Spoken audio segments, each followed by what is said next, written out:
Bonjour à tous, heureux de vous retrouver sur le plateau de Paris Turf TV. C'est l'heure de votre quotidienne reçue 5 sur 5, l'émission du Quintet Plus et du Top 5. Pour m'accompagner aujourd'hui, j'ai le plaisir de recevoir Alexandre de Kopman. Bonjour Alexandre. Bonjour Philippe, bonjour à tous. Alexandre, direction Feurs ce lundi, le prix de la ville de Feurs justement. Une épreuve pour 7 à 10 ans, 3500 mètres, corde à gauche. Un lot avec des chevaux qu'on connaît bien et qui pour certains vont être avantagés par la piste. Ouais, c'est sûr, c'est une piste déjà assez sélective parce que ça finit en montant, donc il faut avoir beaucoup de tenue. En plus, comme vous l'avez dit, 3500 mètres, je pense qu'on va avoir un peloton qui va être un peu dispersé. C'est clair. Allez, on va écouter tout de suite votre sélection, Alexandre. Alors, le numéro 16, Zonguldak, le 18, Ultra de Vanessy, le 8, Vedette américaine, le 10, Ungaro Jet, le 13, Uccello Somoli, le numéro 6, Unique Duon, le 5, Tienou, et enfin on termine avec le numéro 9, Torgan MF. Allez, on rebondit sur votre favori, le numéro 16, Zonguldak, cheval qui enchaîne les bonnes performances depuis le début de l'année. Il reste notamment sur une probante deuxième place à Toulouse, on va voir, c'est la course référence. Sur sa lancée, c'est une base, logique, non? Oui, et puis ce jour-là, quand on voit, il va être devancé simplement par Visconti. Visconti a répété depuis en remportant l'étape du GNT au Mont-Saint-Michel, une étape qui était quand même beaucoup plus relevée que cette épreuve. C'est clair. Donc jugé là-dessus, c'est la base, il revient corde à gauche, c'est pas un souci pour lui. Les frères Martin, s'ils avaient la possibilité de courir soit vendredi à Vincennes, soit cette épreuve, ils sont allés sur cette épreuve. Ils ont dû juger que c'était quand même plus facile. Après, c'est un cheval, il ne faut pas qu'il tire. Voilà, 3500 mètres, ce serait ma seule restriction. Maintenant, il y a des chevaux qui peuvent aller devant et faire du train. Ça va le servir. Et à mon avis, moi, je serais déçu de ne pas le voir lutter pour la victoire. Pour la victoire, c'est dit, c'est annoncé. On passe au 18. Ultra de Vanessy, voilà plus d'un an et demi qu'il n'est pas sorti des 5 premiers. De plus, il affiche 100% de réussite à Feurs avec déjà 4 succès. Là aussi, c'est une base incontournable. Ouais, c'est vrai que vous l'avez dit, les chiffres sont assez éloquents. Il a couru 7 fois à Feurs, 7 fois à l'arrivée, dont 4 victoires. Donc obligé de faire avec lui. En plus, ils viennent bien se comporter sur les podiums de Vichy. C'était le seul concurrent des 25 mètres à l'arrivée. Quand on sait que c'est un cheval qui n'est pas forcément très à l'aise à droite, ça rehausse sa performance. Et surtout, il arrive dans sa période de forme. L'engagement est excellent, voilà, c'est pareil, dur d'aller contre lui. C'est clair, on ne peut pas le contrer. Le 8, Vedette américaine, alors elle n'est pas tous les jours, mais le potentiel est là. Elle aura pour elle de s'être déjà placée à Feurs, c'était une 5e place, mais c'est en 2014 de mémoire. Elle est bien placée en tête par contre, on va s'en méfier. C'est une jument qui a connu quelques petites interruptions de carrière, notamment dues à des problèmes de santé. Là, elle revient bien, elle sera déférée des 4 pieds, ce qui lui est pas arrivé depuis 2 ans.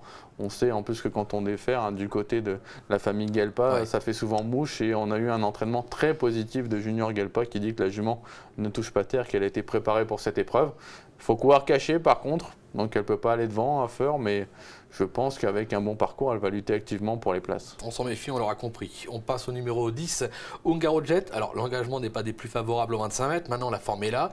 Il compte 2 victoires et 3 accessites en 7 tentatives sur l'hippodrome. Méfiance?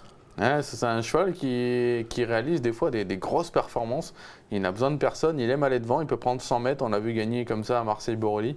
Il marchait 14 piles sur 3000 mètres, donc lui, la tenue, il l'a. L'engagement, vous l'avez dit, n'est pas excellent. Maintenant, je pense qu'il va y avoir peut-être un petit tour de chauffe. Et s'il se rapproche et qu'il prend tête et corde, attention, il peut aller très loin. En plus, je trouve que sur la fraîcheur, il est nettement mieux. Donc, gare à lui. Bon, on va s'en méfier, on va surtout écouter Ludovic Pelletier, Carnot Lecomte a joint au téléphone. On l'écoute tout de suite.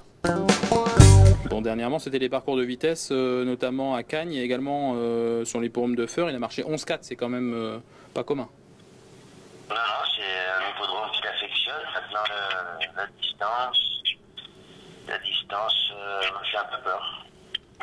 C'est un cheval qui tire.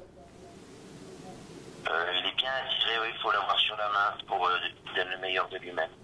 Bon, déféré des 4 pieds, vu ce qu'il a montré, il n'y a pas de jeunes chevaux au départ, pas de 6 ans. Il paraît détenir une très bonne chance avant coup. Oh, il y a des bons chevaux. Le train de 26, le cheval à mon père est, je pense, supérieur. Celui à Rémi aussi est en forme et c'est des distances qui vont affectionner, donc je pense plus pour une place. Une place parmi les 3 ou parmi les 5? Parmi les 5 plutôt, oui.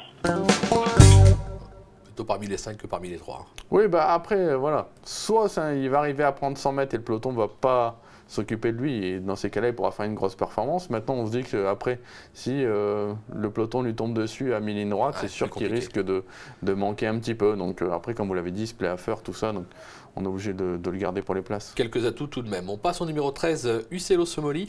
Alors bon, on va dire que ces derniers temps, c'était pas quand même extra. En valeur intrinsèque, pas de souci. Maintenant, sur les dernières perfs, moi je suis pas convaincu.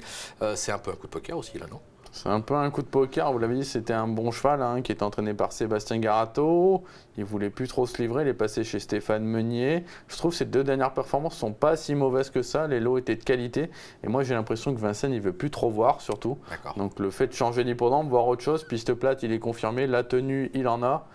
Donc s'il ne fait pas l'arrivée là, en tout cas je pense qu'on pourra le rayer pour quelques temps en tout cas. Bon. Ok, ça c'est dit. Un petit bonus avec l'ITV de Cédric Pité, qu'Arnaud Lecomte a joué au téléphone. C'est l'entraîneur du numéro 5, Thienou. On l'écoute. Avec Cédric Pité. Cédric, vous présentez un cheval qui reste sur 4 victoires et qui est vraiment impressionnant en Suisse et même en France. Il s'agit de Thienou. Il trouve un bel engagement lundi en tête. Oui, tout à fait. C'est vrai qu'il vient de faire 4 belles courses, là, que ce soit chez nous ou à Dibonne, là, quand il gagne. Bon, là, c'est un petit peu plus relevé, mais normalement, je pense qu'il va faire sa course. Bon, c'est un cheval qui a l'air assez pratique. Vous pensez qu'il est capable de faire quoi dans ce quintet? Le mieux possible. Non, mais je pense qu'il peut. Je pense qu'il peut être dans le quintet, à mon avis. Ah, S'il a le parcours et tout, et que ça se passe bien, j'aimerais bien qu'il soit dans le quintet. Ouais. Dans le quintet, c'est jouable. Ouais, bah c'est vrai qu'au départ, je comptais le mettre plus haut dans ma sélection. Il était annoncé déféré des 4 pieds. Du coup, son entourage a enlevé cette intention-là. Donc ça m'a un peu refroidi. Et en plus, j'ai vu qu'il avait une belle course à venir à Vincennes. Bon, maintenant, je me dis que quand même, vu la forme du cheval, on est obligé de le retenir. En tout cas, en bout de piste. Voilà. Moi, je l'ai redescendu pour ça. Voilà, on s'en méfie.